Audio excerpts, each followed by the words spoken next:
The Fisherman and His Soul by Oscar Wilde. Part 10. But the young fisherman answered not his soul, but closed his lips with the seal of silence, and with a tight cord bound his hands, and journeyed back to the place from which he had come, even to the little bay where his love had been wont to sing. And ever did his soul tempt him by the way, but he made it no answer, nor would he do any of the wickedness that it sought to make him to do, so great was the power of the love that was within him. And when he had reached the shore of the sea, he loosed the cord from his hands, and took the seal of silence from his lips, and called to the little mermaid. But she came not to his call, nor he called to her all day, and besought her. And his soul mocked him, and said, Surely thou hast but little joy out of thy love.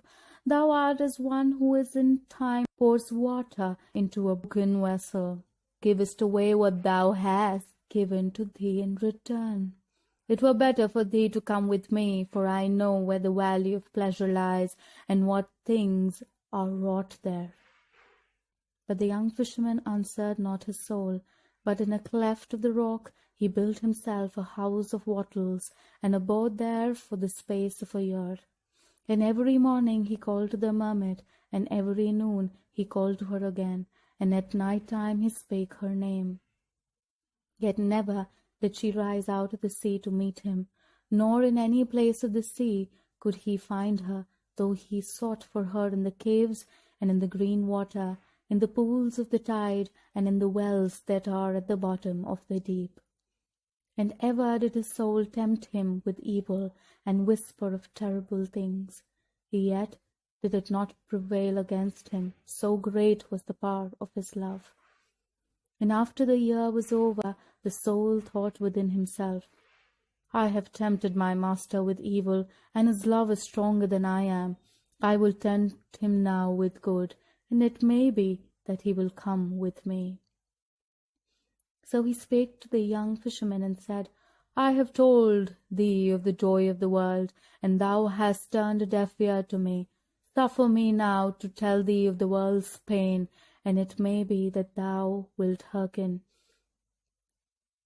For of a truth pain is the lord of the world, nor is there any one who escapes from its net.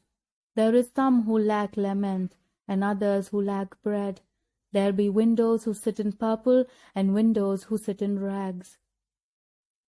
To and fro over the fens go the lepers, and they are cruel to each other.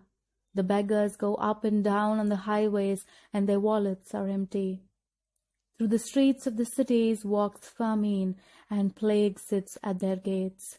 Come, let us go forth and mend these things, and make them not to be.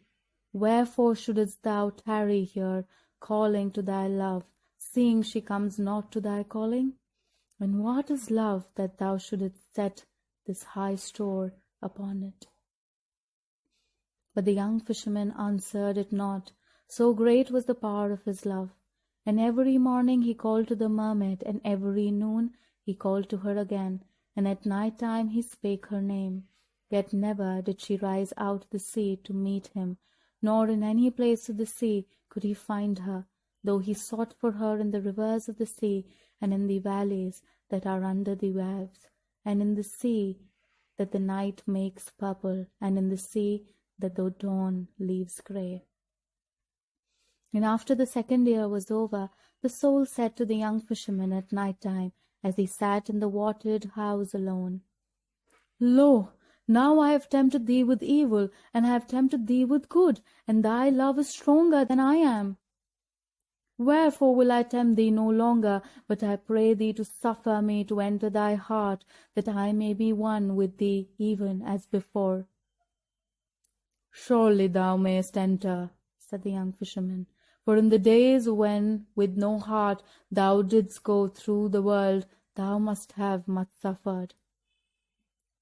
Alas, cried the soul, I can find no place of entrance, so compassed about with love is this heart of thine. Yet I would that I could help thee, said the young fisherman. And as he spake, there came a great cry of mourning from the sea, even the cry that men hear when one of the sea folk is dead. And the young fisherman leapt up and left his wattled house and ran down to the shore. And the black waves came hurrying to the shore, bearing with them a burden that was whiter than silver. White as the surf it was, and like a flower it tossed, took it from the waves, and the foam took it from the surf, and the shore received, and lying at his feet, the young fisherman saw the body of the little mermaid. Dead at his feet it was lying.